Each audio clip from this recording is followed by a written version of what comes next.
Hey, this is Giang Nguyen, and you're listening to the Immi Wealth Builder podcast, where we celebrate incredible immigrant success stories, share proven strategies, and give you actionable steps to build your wealth, freedom, and a lasting legacy. Let's go get it. This is an amazing story when Valentina comes to the country with $400 and just within 3 years built a company that generated over $9 million. So I'm super excited because she's going to share with you how she builds a company and even just actionable steps that you can take away on learning how to delegate. Because for all of us here, wealth is more than just the money. It's about your time. It's about what you want to prioritize. It's about doing what you love with whom you love. So with that, I'm super excited to welcome our guest, Valentina. Take it away. Share with us where you're from and your journey over here to the US. Yeah, absolutely. So I'm originally from Moldova. This is a small country in Eastern Europe, and I lived there most of my life. And I had this opportunity to come to the United States because you probably are familiar, there's this diversity visa, which also known as the green card lottery, right? And people from pretty much everywhere in the world can apply, but the chances of being selected are so minimal. Initially, I was applying every single year, and every single year I got rejected. It was probably like 13 years that I applied, and every single year I was rejected. The past couple of years, it was me and my husband who applied, and it's like maybe we can increase our chances. It was funny because the year that we actually won the green card lottery, we were in Sweden. My daughter was just born. My first daughter was born in Sweden. She was 2 months old when I opened my email, and of course I get rejected, but then I opened for my husband's profile, and then I'm like, wait a second, this email looks different than all the rest. What's happening here? It says, congratulations, you are selected. I'm like, that's not possible. So I turned the laptop off. I opened it again. I'm like, just gonna refresh. Maybe it's a glitch in the system because every single year I see no, no, no, no. So I opened it again. It says, congratulations, all of that. It's like, oh my gosh. So I look at my husband and I say, what do? Do we stay in Sweden or do we go back to Moldova? And he's like, we stay in Sweden. Like, we're taking the language. Like, we're getting a job. What are you talking about? And I say, or hear me out. Maybe we go to the United States. He's like, what do you mean? Like, how?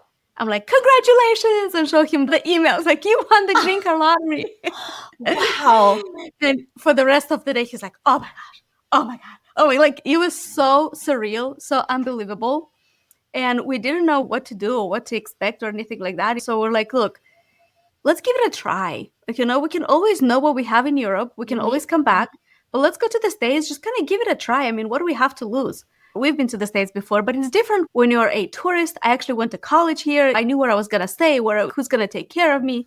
But when you're an immigrant, you just come here with nothing. You're not provided any place to stay or any job. You just kind of figure things on your own. We come here, no car, no job, no insurance, no credit history. No one believed that we could be responsible. No rental history. No one wanted to give us any rentals. Yeah. So it's very, very stressful.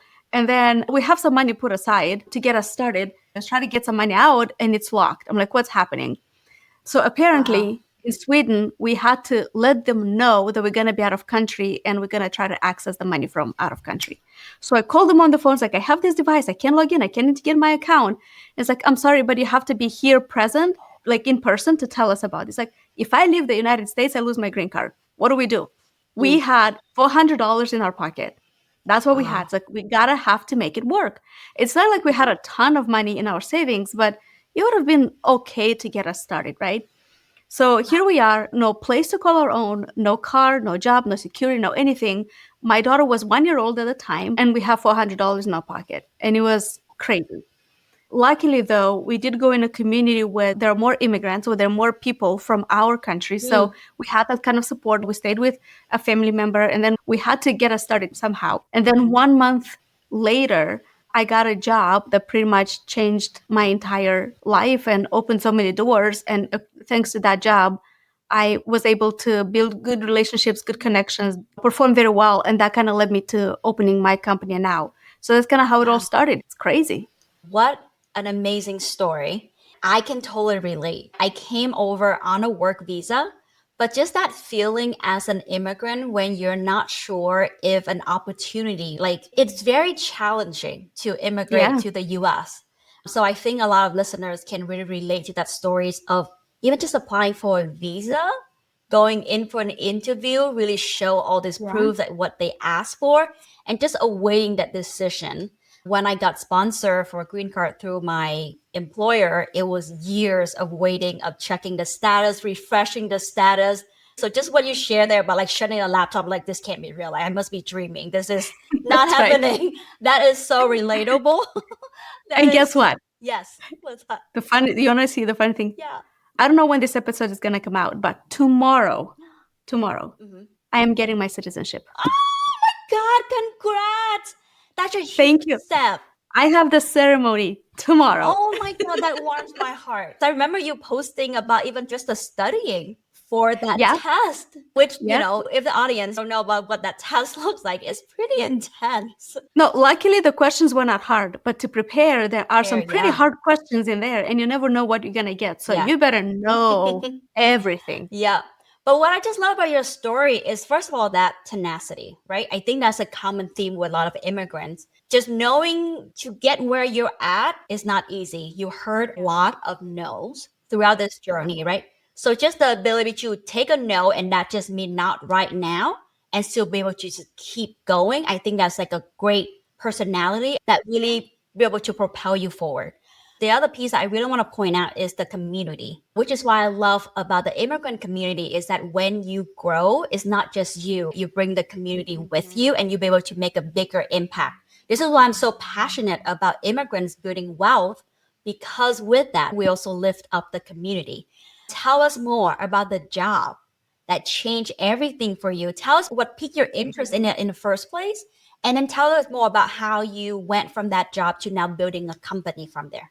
Yeah, absolutely. So as I was looking for a job, I really had one simple goal. I wasn't looking to be rich. I just want stability. I want to be able to afford rent because through a friend, we did find a very cheap rent, not in the best conditions, but it was a start, right? I just want to be able to afford rent, afford food and diapers for my daughter. I'm not looking to put money aside or anything like that. My goal at the time was to apply to 3 jobs every day. And I do have, like I said, I have a degree from the United States. I speak the language, all of that. It's just that those money that we couldn't access just kind of completely threw us off. But I'm so grateful for that because I discovered a part of me that I didn't know I had in me. Like when I was hungry and when I was almost felt like I'm broke and what am I going to do? It got me thinking just differently and made me more aggressive. My purpose was I'm going to apply to 3 jobs every day. I go to interviews, all of that. It's good. People are giving me the jobs, but I don't have a car, right? I'm like, how am I going to get to that job? Like I borrowed one from a friend to go to the interview, but then, I can't do that. And then I saw this opportunity working from home for a real estate company. And I remember having that tab open for days before I had the courage to apply. Why? Because who's going to take me? I don't have any experience in real estate. I know nothing about real estate, but I was running out of things to apply. So I was like, hey, you know what? Worst things that can happen is they can say no. I'm going to go ahead and apply. I applied to this job. The COO of the company calls me and we have such a good conversation. He didn't even ask me like, what is your strength? What is your weakness? He just had a conversation. I told him my story. We just connected. And he also liked my tenacity. He liked the personality, right? And then we had a good conversation. We hung up and then I tell my husband, I don't care who calls me. I want to work for this company. Like our core values align. We speak the same language. I just have a good vibe about them. Yeah. We talk about books that we read. We're so in sync. Love it. And then he calls me back later on and says, hey, I would really love to work with you. And this is how I got started working from home, right? It's like, oh my gosh, this is amazing. I don't need a car to commute. This is what's going to get us on our feet. And at the time I had to work 50 hours a week just to cover the basics, rent, food, and diapers. And I was the only one working. My husband was still looking for a job at the time. With a real estate company that I stayed 3 years, and under my leadership, they got $9 million. That's what I was talking about, right? Like, so I hired the team from under me. In fact, actually, when I got hired with a company, I was so hungry to prove myself that within a month that I was with them, they pretty much fired everyone in that department and they only left me. Wow. And that comes from a person who knows nothing about real estate, nothing. They left me in the department. They said, you hire the team who you want to work with. So I kind of built my own team. I hired my own team. And so we made $9 million in those 3 years. Wow. And then so many people from the real estate community that we were part of, they came to me and said, teach my team everything you know. Can you help train my team on everything you're training your team to do? So I was like, I can't do that. But what I can do is I can find more people like me people who are not Americans, but who would love the opportunity to work on the American market. And I can teach them about real estate. I can train them about sales. And then you would have your own version of me in a way, right? Yeah. Someone like me, but for your company. And I developed my company. It's called HireTrain VA. We hire and we train virtual assistants from around the world because I want to give them the same opportunities that I had when I was here. And luckily, the company that I used to work for, we're such good friends, like we're such a good relationship, and they use my service, they use virtual assistants from me. It's like such a good luck that I had with the first company that I worked with. And I'm forever grateful for, I did a good job. People saw that. They wanted more of what I did, and I built a business out of that. I love that. It was lucky that you found this company, but I want to point out that you took actions after actions after actions. You pointed out that you set a goal to apply for 3 jobs a day. So for the audience who's listening, you can't sit around and wait for the right opportunity. The right opportunity is created when you take the actions, when you go out there, say yes to the next opportunity in front of you, and then you can evaluate, right? Maybe it's a great fit, maybe it's not. But that was how Valentina positioned herself to be in this lucky position, as she called it. Yeah. I know you mentioned you went to college for a degree, and then you say yes to this real estate thing, which you knew nothing about. How do you prep yourself? Like transform what you already knew into now something brand new and be able to do such a good job at it? Yeah, I think it all starts, first of all, with the right mindset. And there's a book called The Immigrant Edge. If you noticed, a lot of immigrants who come here to the United States are successful. Yeah. Why is this happening? You know that this is the land of opportunity. You know there's something to do. Like you come to a place to get a better life. Guess what? Your mind is already primed to look for that information. Okay. So like whatever you do, you're looking for that opportunity. And that's what kind of makes you say, yes, could this be an opportunity for me? Could this be the next big thing?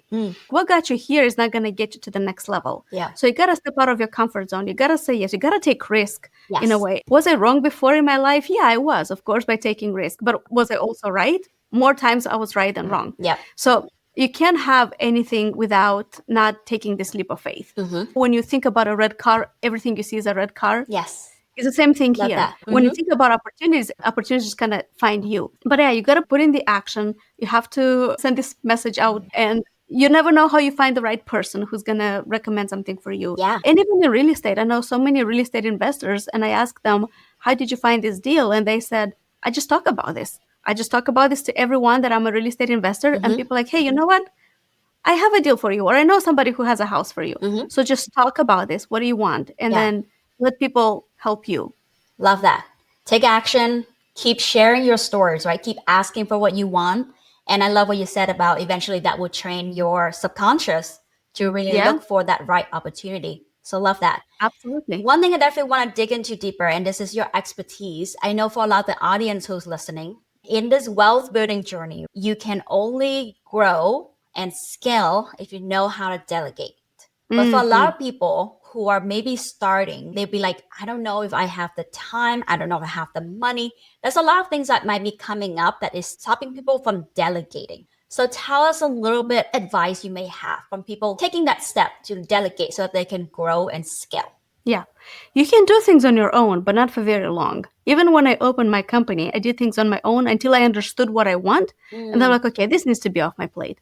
And even now, I have a rule for myself that if I'm starting a new project, I do it for 3 months, understand how it's done, and then get it off my plate, give it to someone else. I hear this all the time. I don't have the time and I don't have the money. And what I tell people is like, how much longer do you want to say this? How much longer do you want this to be an issue? The fact that you don't have time is because you're doing a lot of the busy work. You're doing all the operations work. The fact that you don't have the money, that shows me you're not doing the right activities. You're doing like low level skills. You as a business owner, you should be thinking, how do I get more marketing? How do I increase the sales? How do I generate more revenue? How do I network with people who have already at a higher level than I am? How do I learn from them? That's what you should be doing as a business owner, not check your email, not cold call, not do this. And that's the reason you are still don't have any time or don't have any money. I love that. So that is certainly like a mindset switch.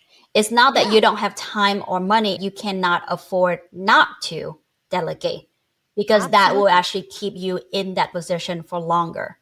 So once they switch that mindset, tell us that next step. What should they do to either prep themselves or even have the next team member? So the first thing that you want to do is you want to write your goals. Like, what do you want? Next thing you're going to do is you're going to look at your calendar and you're going to write down everything you're doing, everything you've done for the past 2 weeks. Look at everything you're doing and then truly ask yourself, is what I'm doing related to my goal? And I promise you, a lot of those things will not be related to the goal. Love that. For example, you say, I want to get my next deal in real estate, but then you're doing something else, something that's completely not related to real estate or completely not related to you improving your network or improving your knowledge. Yeah. Like, why is that still on your list? But then you ask yourself, is it bringing in money?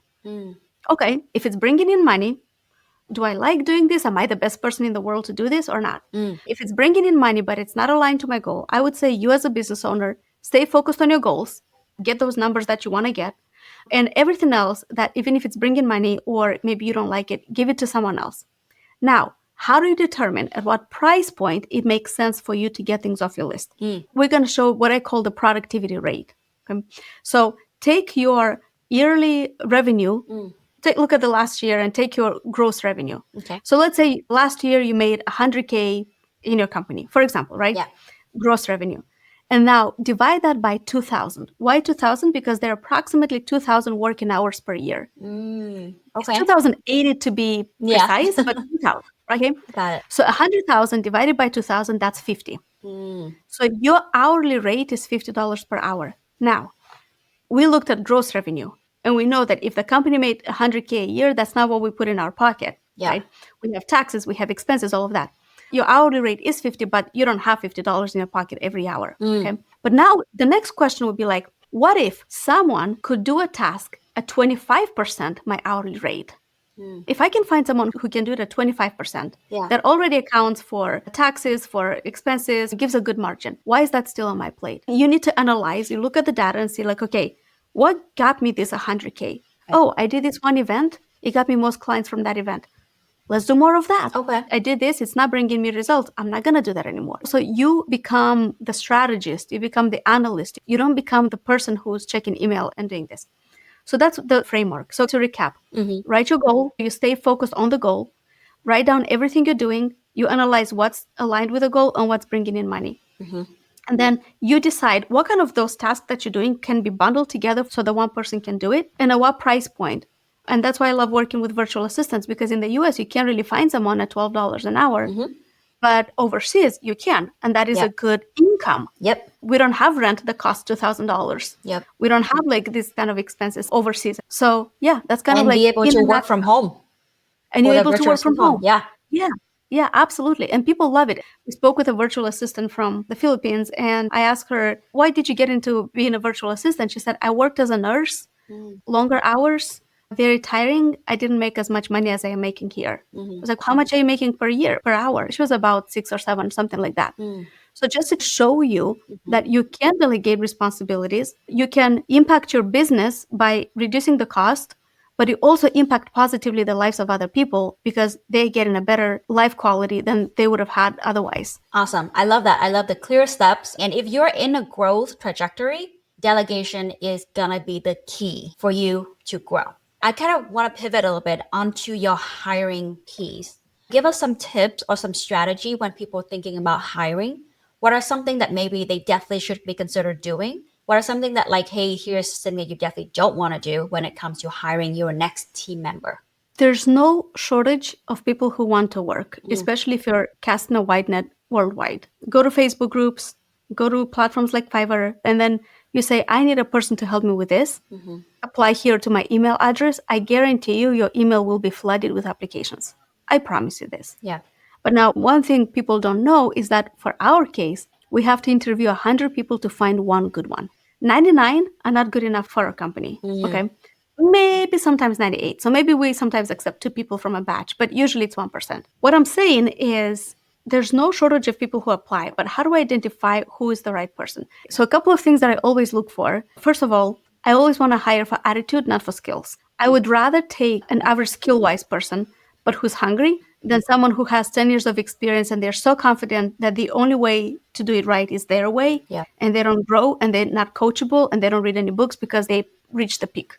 Okay. I would never hire that. Love that. Hire for attitude, train for skill. That's what I would say. When I get with them on the interview, I ask them, this is the problem that I have. This is what I did to solve it. What else do you think I should do? That's it. And I want to look at their answers. And most people give me a lot of words about nothing, like 2 long conversations. Like, you lost me. That's not what I want. Got it. But every now and then you find people who are like, okay, got it. This is what you're not doing. You're not going to this platform. You're not doing this. This is what I can do for you. You don't have backlinks. You don't have this. So I'm like, okay, you know what you're talking about. Wow. And so if I see that kind of drive, that's what I want to see. So what I want to tell your audience is don't hire out of desperation. There's a lot of talent worldwide, but you might not find the right person on the first go. You never know when the right person will see your ad. Yeah. I see so many entrepreneurs who say, I hired a virtual assistant before, I'm disappointed. They don't get it. They're not as sharp as I am. They're not as good as I am. They're not as whatever it may be, right? There's so much to uncover. Maybe it's your leadership style. Maybe it's the VA, but maybe it's also you. Yeah. Or maybe you hired too fast. Maybe you didn't put them to a test. Always put them to a test. Yes. That's another thing to do. I love that. Don't hire without a test. I love all the points that you just brought up. Hire for attitude, train for skills. I think that's crucial. For anyone who have used a successful VA can tell you when it feels right, it's like a weight off your chest. Just like you said, they are taking the initiative of creating things in your company that you didn't know is possible. So if you're out there like, I'm not sure if a virtual assistant is for me, consider reaching out to Valentina. She can definitely find the right VA for your company. Because can you imagine if you screen 100 people and if you can't find one, your job is not that special. I'm sorry to say that, but there's a lot of these things, right? You're going to find amazing people for your company. So I love And there's that. so many red flags that people Yeah. don't even pay attention to. Like, for example, most people, they just hire based off resume because they have a perfect resume. But let me tell you something. We have AI nowadays. People can have a perfect resume. Yep. Like, I don't buy that. I don't believe that. The interview, they can practice those questions. Like, I have a problem in the company. Who's going to help me solve it? Yeah. That's it. Love that. I want to change a little bit into talking about you as a CEO, because for a lot of the audience who listening out there who is CEO of their company, this growth can be pretty tricky. So the first question I always want to ask is, what do you decide where you spend your energy and time on? And what is something that you're like, this is not something that I should be doing? Tell us more about that decision-making process. Yeah. Let me tell you a story how I got to this point. Okay, yeah. Because it was a lesson learned. So after I graduated from college in the United States, I went back home. I speak English. I lived in the United States. I know I'm going to have a school of foreign languages. I'm going to have a school where I teach people English. Okay. And because I was so confident in my skills, I thought nobody can do things better than me. If people want to come to my classes, they'll come because of me. So I have to be the one there. So I worked in that capacity 3 years. I always hit a ceiling, but instead of breaking through, I literally broke down. Like, I had to be rushed to the ER. I had severe panic attack. It was just really bad. And I realized I cannot work like that anymore. This is not healthy. And to make things worse, what I couldn't achieve in 3 years, one of my competitors got it in 1 year. And I was like, that's not fair. What's happening? I was frustrated. But then I was like, okay, let me put my emotions aside. Because I had 2 options. I could continue feeling sorry for myself, or it's like, okay, let me actually see what I can do. What is she doing that I'm not doing? And that's when it hit me like a ton of bricks. I was like, oh my gosh, this is what she did that I didn't do. And that's what I'm focusing now on my business. She stayed in her genius zone. What does that mean? She worked on visibility. She worked on social media, so people knew about her. She created content. She built trust with people. She focused on what she does best. She has an amazing personality. She's great. We're actually friends now, but she has great charisma, great personality, all of that, right? And she knew that this is what's going to attract clients to her. And all the teaching and everything else can be done by someone else. So that's kind of what I'm working as a CEO, as a founder of my company. We have great operations. My team takes care of everything. My job is to let people know that we exist and to let people know who we are. That means social media, podcasts, networking, events, masterminds. It's all about connecting with people and knowing like, hey, I'm here. This is what I do. And this is what we do very well. Yeah, I love that. Like what Grant Cardone says, it's not who you know, it's who knows you. Yeah, for sure. You are the captain of the ship. Like in a restaurant, you can be the cook and the waiter and the cleaning personnel. You are the captain. And that's where everybody start getting burned out and hitting that ceiling, right? Because just as you think we can do a lot, but there are a lot of people out there who can do things better than we can do these things. And to your point, right? Stay in your core genius. stay in something that people cannot replace you. So until Exactly. AI can replace somebody's appearance, your energy, what you say, your story, that's something that nobody others can tell for you. So I love that you recognize and be able to spend that time in your core genius. So every podcast episode, we always have a random question that previous guest has left behind. And this is actually perfect, just what you just share. Your question is, how do you balance personal mental health and resilience while pursuing ambitious financial or business goal? Yeah, that's so important. And I think, especially for us as women, we put too much pressure because not only do we have careers, but we also have families and we have so many things that we feel responsible for. Yeah. I don't look at work as being something separate from life. I don't think that work, what is that like? Work-life balance? Work-life balance. Yeah. When you say work-life balance, it's like work is here and life is here. But that's not true. Work is part of life. So in order for me to keep my mental sanity, I want to make sure that I enjoy the work I do and I want to see the impact that I'm making. As long as you enjoy what you're doing and as long as you can see the why and how it can impact other people and how it can impact you, I think that's not so much of an issue. I think most people find that mental struggle is when they don't feel like they're doing what they're supposed to be doing. Yes, I Because I love felt that. it in my other, experiences. I felt it's like I get burned out because in my soul, I feel like this is not the path I should be on. I love that. If you are connected and aligned to your why and essentially this merge of life and work, right? Then that will really get you that balance, but can essentially use that mental health as your compass to tell you if you're on the right path. I love that. You have added so much value to us. And I always love to ask our guests to share a charity or a cause that they are champion of so that our audience can support that charity to thank you for your time being here. So share with us, who can we support on your behalf? Absolutely. Thank you so much. I have supported and I love what the OUR Foundation is doing to save children from sex trafficking and all of this. It's a sad thing that we live in a world where this is even needed. But yeah, that's a foundation that I've always supported. Thank you so much for sharing that. We'll link all that in our show notes. And Valentina, thank you so much for being here with us today. How can the audience get to know you more, follow you, and learn more about what you do with your company? Yeah, absolutely. I am on all social media platforms, just under my name, Valentina Brega. You can find me on Instagram, on YouTube, on Facebook. Yeah, I'm very easy to find and I share my stories. I share what I do. It's all there. I love that. And your company, HireTrainVA.com, will also be in the show notes. Thank you so much for being here and sharing your story. I look forward to our future chat and learning more about your growth. Thank you. Let's go. Let's do it. Thank you. Bye.